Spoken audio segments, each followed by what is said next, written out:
फकीर से अमीर कैसे?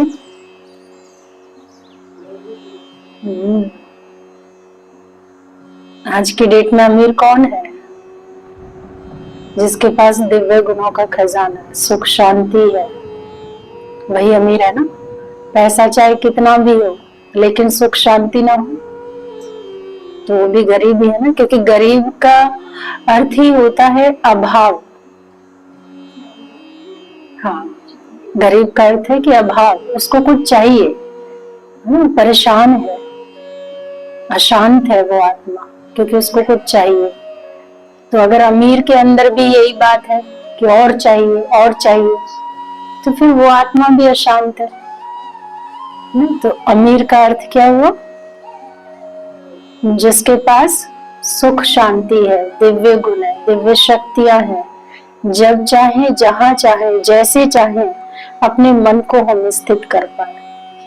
तो जो आज की डेट में जिसके पास मेडिटेटिव माइंड है, यानी वो अमीर है इस कलयुग के अंदर। यानी जो चीज संसार में किसी के पास नहीं और वो आपके पास हो, उसी को तो अमीर कहेंगे ना, है ना। अलग ही अनुभूति होती है ना, यानी उसकी जो कलेक्शन है वो कैसी होगी अमीर की। तो हम ऐसे शहंशाह बने कि हम दुनिया में कहीं भी जाए, लेकिन हमारे पास ऐसा पॉजिटिव दृष्टिकोण हो, यानी एटीट्यूड हो ना, एक ऐसा नजरिया, हमारे ऐसे भाव हो, कर्म करने का वो तरीका। तो देखिए कितना अमीर, क्योंकि अमीर का जो चाल ढाल वो सब बता देता है कि वाकई में ये आत्मा कितनी रॉयल है। तो उसकी अमीर की आंख नहीं डूबती है कहीं। तो अगर मैं आत्मा दिव्य गुणों से भरपूर हूँ, मेरे पास वो शक्तियां हैं, तो फिर मेरी भी आंख कहीं डूबनी नहीं चाहिए ना। तो चाल ढाल हाव भाव सबसे कैसे लगे, जो बाबा हमेशा हमें ध्यान खिंचवाते हैं कि रॉयल संस्कार हमारे अंदर हो, रॉयल्टी वाले हो। तो रॉयल्टी तो इनर पर्सनैलिटी से आती है, और रूहानी पर्सनैलिटी से अगर हम देखें सारे संसार को, तो अलग ही आपका एक व्यक्तित्व निखर के आता है संसार को देखने का।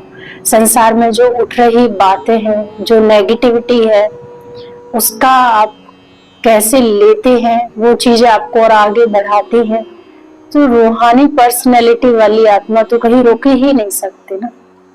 तो उसकी स्थिति कितनी श्रेष्ठ होगी ना। तो ऐसे अमीर बनो। अमीर का सुबह उठना कैसा होता है, रात को सोना कैसा होता है।